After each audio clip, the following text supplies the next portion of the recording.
good morning, good afternoon, good evening, wherever you're joining from. We'll get started at the top of the hour, but please tell us your name and what program you teach in or work in the chat box. We'd love to see your self-introduction in that chat box. We'll get started in a minute.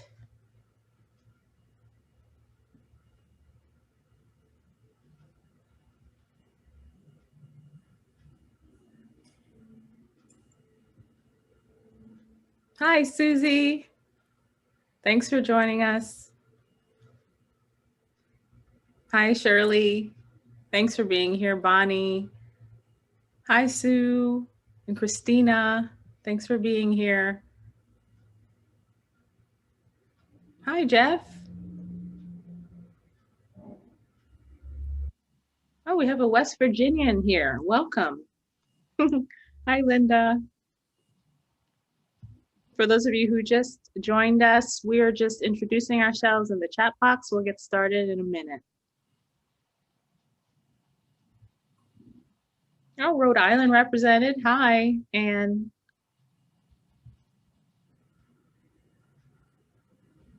Lindsay, we have like different states here. Isn't that nice? It is. That's great.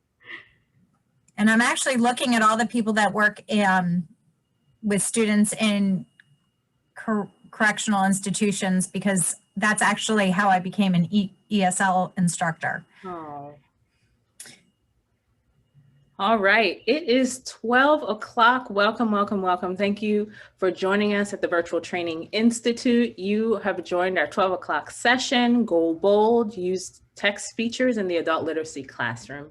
My name is Jamie Harris. I'm an adult education program specialist at the Maryland Department of Labor, and I'm just here to welcome you and to introduce our speaker. Before we get into the session, I'd like to launch a poll to find out who's here. So let's launch this poll. And the question is, what is your role within your program? We'll take about 60 seconds to let you answer this poll. All right, some ABE instructors, some ESL instructors, other adult ed stakeholders, program administrators, instructional specialists. We have a mix. Give you guys 30 more seconds here.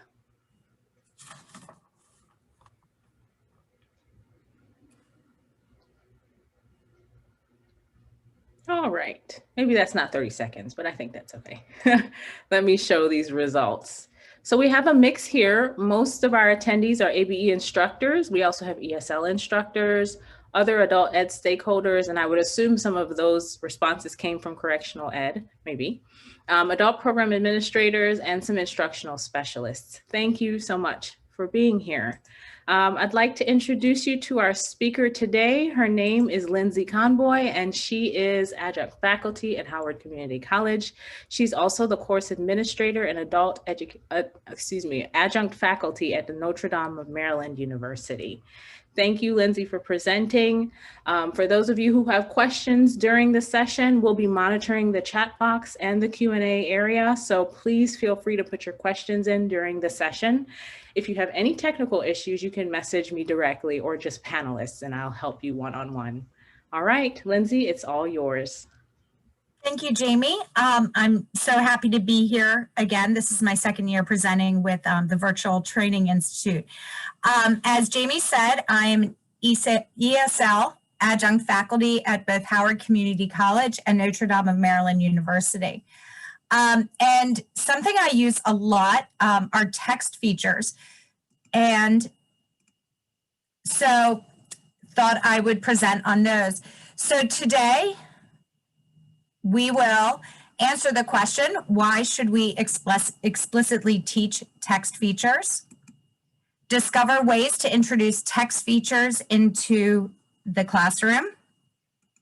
Look at an interactive formative assessment of text features, and identify ways to reinforce text features with your students.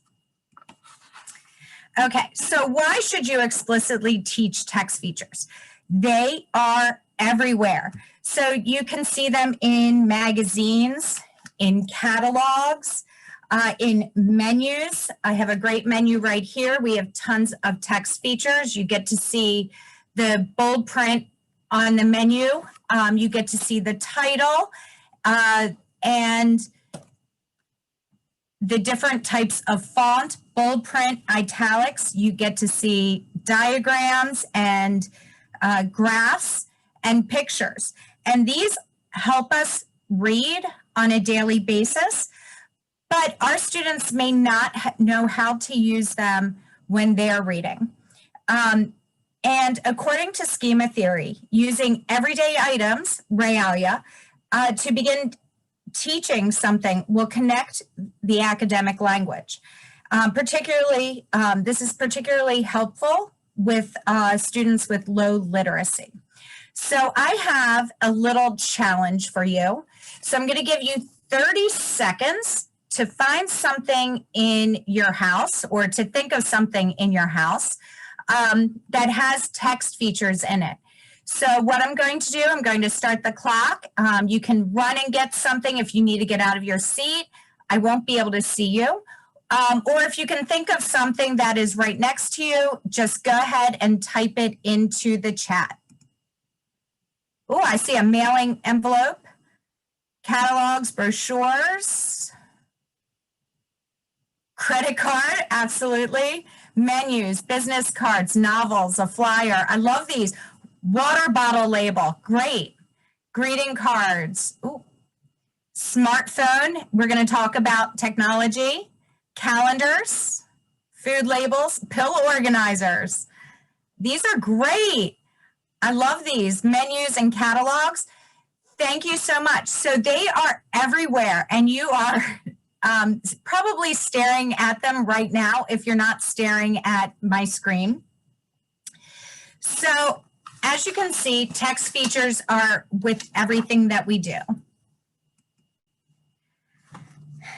They enhance reading and writing. And what I mean by that is a picture or a diagram or graph can shed light on what our students are reading by helping them with predictions as well as skimming and scanning. And these are skills that we teach them, but we may not always show them the specific criteria that they need in order to enhance these skills. And students can use text features to enrich their writing by adding pictures or creating graphs. So academic language is so important, whether you're teaching a basic literacy class or you're teaching an intermediate reading or writing class. And you can add rigor to your class by using these different things. It does not have to be an academic class to incorporate this language. And for the ESL instructors, we know that it takes about 4 to 7 years to learn academic language. And this is an easy way to reinforce this. So you can start off with remembering. If you think back to the last slide, there was a picture of a cell on it. And that picture can help our students remember what a cell looks like and the different parts of the cell. But you can increase rigor by having them draw and label their own pictures of a cell. And it all helps with developing the memory as well as applying the different skills. Okay, so specifically, why should we teach these text features and how do we do that? Our students fall into 2 groups. One, those that are familiar with text features, but perhaps don't know their names. So you can ask your students to look at bold words, but they may be looking at something else, such as the italicized words. Or our students neither know the names of the text features, know how to use them, nor know their names. And so you have to start at the beginning with those. Knowing text features is an essential skill for our ABE, GED, and ESL students, And it is a skill that is assessed on the GED as well as the CASA's exams. Oh, can the slide be made larger? Let me do that really quickly. Let me know if that's better. You won't be able to see my entire slide, but we will work on that. And then it was made smaller. So, okay. So accessibility for low or no vision students. So this is important if we have students that have vision problems. Text features are not accessible to them for obvious reasons. So if you have a student that has low vision, such as macular degeneration, that's just one example where they don't have the vision in front, but they have the peripheral vision, or if they have tunnel vision, which is the opposite, then you need to work with them to be able to find out what they need. So the first thing you need to do is find out what they can see. Also, you may have students that are colorblind or color deficient. So if you have a student that is colorblind, they are not necessarily going to be able to see the different colors, or they may struggle with pictures and graphs, especially if the colors are present. So using different patterns in the graph would be very helpful. Black and white, because it creates a great visual contrast, is very helpful. Some students are color deficient, and they may just need to, you may need to use complementary colors opposite on the color wheel. My son, for example, is color deficient. He cannot necessarily determine if something is red or fuchsia. It all looks the same to him. So check with your students, make it personal for them. Now, if you have a student who has no vision, and I did teach ESL reading to a student from Japan, this was advanced reading, and he was 100% blind, and we had to come up with different ways. So I actually did some research, and I learned that I have to format the readings for him. So one of the things I could do was add asterisks before and after the different text feature to help him understand what he was reading. So for example, at the beginning of a new paragraph, because the Braille reader did not differentiate between the paragraphs, or at least his didn't, I would indicate an indentation by using an asterisk, writing indentation, and then adding another asterisk. I would also do this for different bold words. So if the word was bold, I would put an asterisk beforehand and afterwards. And that can be helpful for any student that is using Braille or alternate means of reading. Now, if you have a picture, you're going to need to have a caption underneath describing the picture, the graph, or the diagram. And those will be helpful to all students, not just those that have visual problems. Okay, so how can we use text features in the classroom? So if you need to introduce text features, if your students have never had any experience with them, you need to pre-assess what they do know and what they don't know. So you can begin with a textbook scavenger hunt. This can be done both online or in person, should we ever go back to the face-to-face classroom. And ask your students to open up their textbook, their class textbook, and begin to ask the students, you know, what is the title, which is an academic word? What is the name of the author? What is the name of the illustrator? And you may have to explicitly teach what each of those things are. And then going forward, you can ask them to open up the book and have them find a text feature, a specific text feature, and for example, bold print. If you take a look at the picture of my student right there, she found bold print. It was in the title of the chapter, and she then began to make predictions about what the chapter was about. As you can see, it's the airport. And she used the picture to help determine what we were going to be learning and the different vocabulary that we were going to be using, and so forth. If your students are new to text features, take them on a guided tour of their textbook. You can go over the table of contents. You can look at the index if your book has one. And how can that help them use their textbook more efficiently? And if there's a glossary, that is a real bonus. The students can then, instead of just turning to their phone for a translator, they can look up the words in the back in the glossary. Other ideas include having different types of reading materials, not just your class textbooks.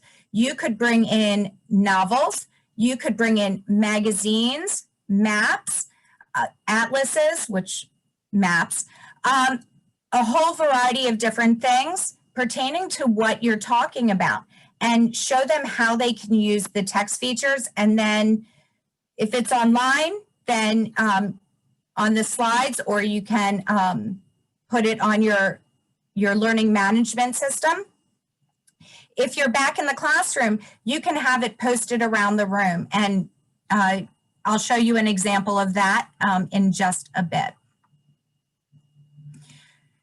So what we're going to do now is actually look at the textbook scavenger hunt. So if you are on your computer and have your phone handy, you can just use the QR scanner. Otherwise, there is a website, and Jamie just posted that in the chat. Click on that and it will take you to a website.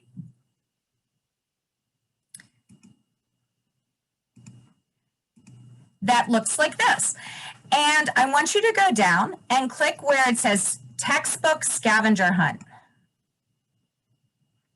And you will see that I have some pages from a GED test science review. And what I want you to do is scan the pages, find 3 or more text features, and in the chat, I want you to write how they can help you understand this specific chapter. I'll give you about a minute to do that. Oh, I'm sorry. Go back. You didn't get the... So in the chat, you can click on the website or you can use the QR scanner.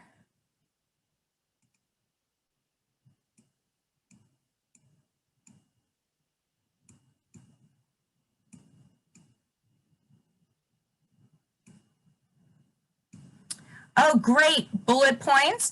So how can you use those text features to help you understand what you are reading?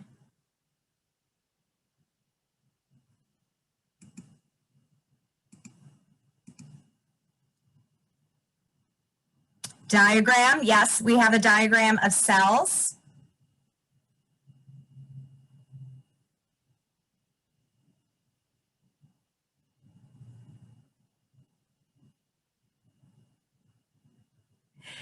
Yeah, I love that all of this. Break up the long text. Highlighting indicates something important. These are all really, really great. Helps to provide clarity. You are right. Thank you so much for your answers.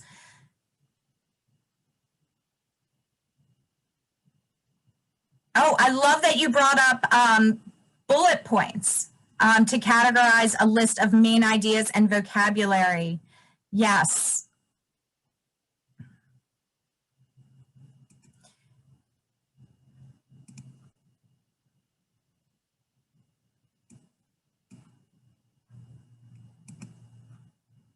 you guys have some really great ideas. And this is one way that you can use this in your classroom. This website also has my PowerPoint presentation, as well as an in-person write the room activity should we ever get back to the classroom. Okay. So write the room. This is something I love to do when we're in the classroom. And for those of you who have never done a write the room or you're not familiar with it, basically what I do is I have a word bank. Either I put it on my PowerPoint or I go old school and I write the word bank on the board. And as you see there, these are just text features. You can do this with other things as well around the room. They may have to find a text feature, the text feature that has something in bold, and match that up. And then there is a list that they have to create and numbered pictures that I have put around the room. So there's just a quick question in the chat. Thanks, Jamie. So the website is back up on the chat if you need to go there. And I take the pictures, I number them, and post them around the room. Now, this is a great chance for my students to work together. I like to group them heterogeneously when I do this so that the students who have the concept down, they know what they're doing, are matched up with students that may not quite be there yet, or they may have missed the first day where I was introducing the material. And they take the list and they go to picture number 1, and they can start at different pictures. So they could even start at number 6, and they have to look at the word bank and match up the word, the type of text feature, to the actual picture of a text feature. It gets them out of their seats. It gets them talking. If they're working in pairs or small groups, it allows them to teach each other what, and that helps reinforce the new skill. And when they finish, they can write about how the text feature helps them in the description or purpose area on the chart.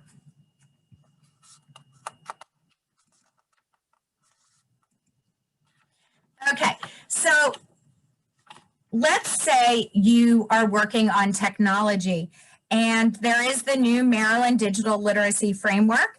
And I use this website as an example, not just because it's the DLLR website, but because there's a lot of language here. And for students with low literacy or who English is not their first language, it may be a little tricky to navigate.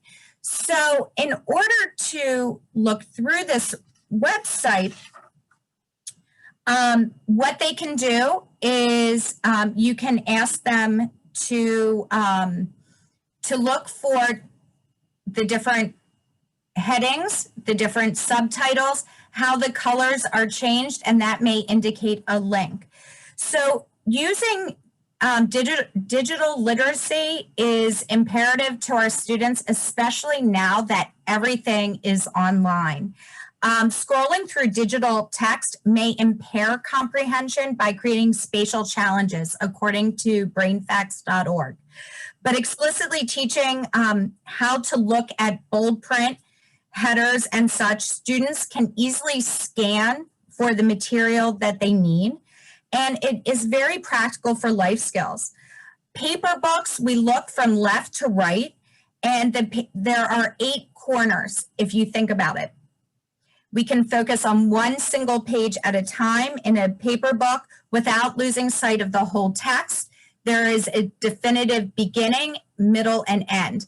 When it comes to a website, it's kind of a whole jumble, and sometimes it doesn't feel like there is a beginning or an end. And paper books are tactile, whereas a website is not. So it's a completely different skill. We read it very differently. Faris Jabbar said that digital media interferes with intuitive navigation of text and inhibits people from mapping the journey in their minds. The pages are just very disconnected. So what I'm going to ask you to do, I want you to look at this website that's on my screen. I can enlarge it if that helps you. But quickly in the chat, I'd like you to look at it. What text features on this page can help you find information that you may need? So I will enlarge it just a little bit.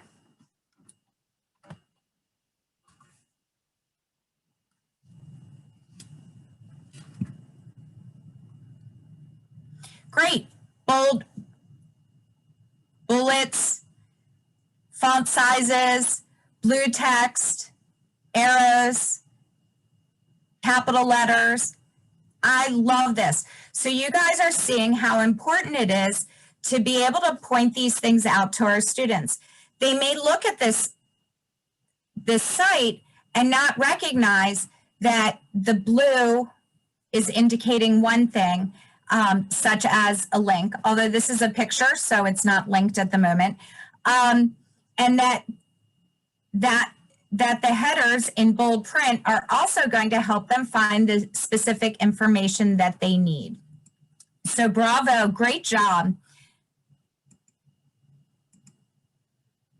Okay, so you're going to need to reinforce your new skills, and it's really important to do that. According to Kang, spaced repetition over time and variable context leads to better retention. And we know this, repetition, repetition, repetition. The more you use something, the more you're going to remember it. So if you ask your students a question and then give them a short time to scan for the answer, they should be able to use the text features in order to do that. So one thing that I did in my my science class was ask, which region does the article use as an example of how genes specifically play a role in longevity? Now, for English language learners, there's a lot of language in that question, but they were able to go to this document that was several pages long, look for the heading that had to do with genes, and then all they had to do was look at the map, the little globe that says Oahu, Hawaii, USA, and they were able to find the answer. So if you use this skill in several ways, then they will remember it and retain the information for future uses and apply it to new skills. Okay, so if you take a look at this, this is the cover of that article, and you could also use the different text features to predict what you're going to be reading. So you can use the pictures or the titles, have them scan the different graphs and diagrams to predict what the reading is about. And then you can use a KWL chart or a no want to learn and learn chart to gather background information and then chart the progress as they read the article. So I use graphs all the time, whether it's in my science class or in other classes that I'm teaching, because this is a skill that the students need if they're going to continue on in academia, in my intensive classes, or in my grant-funded classes. My ESL students need to learn how to look at this data and make sense of it. Now, of course, this is about color, and but they can use this to enhance their own writing. So if, let's say, for example, you are using you're discussing a specific type of grammar, the students can create questions using the new grammar, and then poll in the classroom. They can poll in their community, and then you can come back together as a class and create a poll or create a graph with the information that they have collected. Now, this also works really well when you use a poll on Zoom classes. So if you're teaching online and you can create a poll, you can then take that data and show them how to do this. And it's a great way to introduce words such as variables and reinforce title, and then of course the whole concept of the graph and how to make the graph. And I love this. Somebody said that they ask their students to scan for number, years, and quantities. And so that is a great way to utilize text features as well.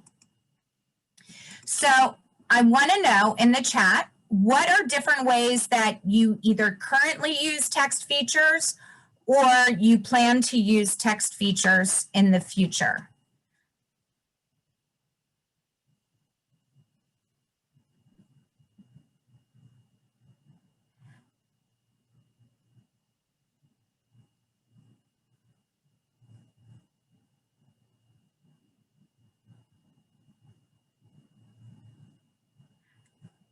No, oh, here we go. Oh, no ideas? I know that the semester just ended. There we go. To make PowerPoints easier to follow, reinforce new vocab, identify examples of bold and bullet prints. Yes, use it in math. Absolutely. Ask them to see a structure of the article and the number of paragraphs. I love these. Practicing scanning, of course. Projects. Navigating web pages. Sending text messages to other students and in their slides. Skimming. Find samples of present tense verbs. Yes, social studies, very near and dear to my heart. Enhance words or equations in math. Yes, word problems can be a challenge. Yes, I used to do that a lot when I worked in K-12 in ESL. So, and some more. You guys have some really great ideas. I wish I could see all of your faces. So I am just about ready to wrap everything up. I do have photo sources and a bibliography, and I wanted to give you my contact information, and you can also use that webpage that has been posted a few times. Are there any questions that you have for me? Okay, this is a really great point. Carolyn wrote, a recent research study showed that only highlighting and underline did not increase long-term memory, but using them as we do, asking questions before and after and having students use them would help memory. Absolutely. Something I tell my students all the time is they're going to remember it better if they write it down. I'm a little old school, but we use highlighting so that they can go back and find it, or highlight it and then annotate in the margins. Oh, you guys have great, great ideas. Jamie has posted a feedback survey.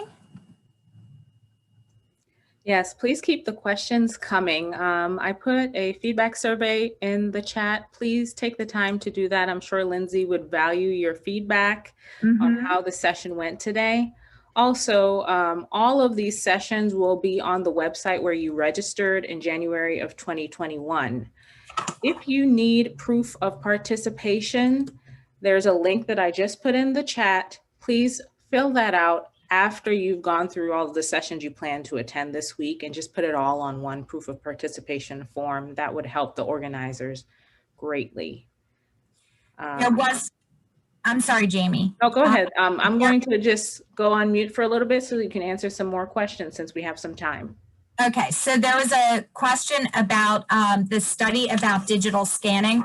So those were retrieved from brainfacts.org, and I'm assuming it's pronounced Jabbar, but I'm not quite sure, from the Scientific American. And let me find that specific quote for you.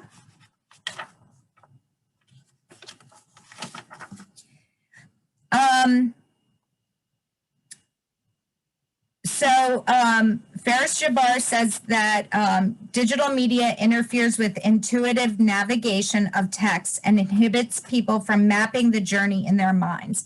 And it's because they can't see the beginning, middle, and end. So if you take a look at a book, I'm going to stop my share a sec so you can see this a little bit better. So your book has 8 corners, 4 for each page, and students know where to begin in a book. However, if you're on a website, your brain looks all over the place. You may have, you're going to have information in the sidebars, along the top, along the bottom, sometimes in the middle, and they may not be able to navigate it the same way. I could not find the study, so I did not include it, but there was, I'd read a long time ago about how our brain, with print media, we read from left to right, obviously, but digital media, our brain reads in a very different way, and it scans for information in a different way. And so they just need to learn, all of us need to learn that there's a difference in how we read print versus digital information. Okay. There's a question from Lynn. She wanted to know what app or program you used to create the website that you referenced earlier. It's Google Sites. So if you have a Google account, you can just create a Google page, and I use it all the time with my students. I do online scavenger hunts with them. It's usually a review, but that is one way that they can do it. Okay. I would love to read the research. I do read some Spanish. Okay. So I will try to look for that. So any other questions?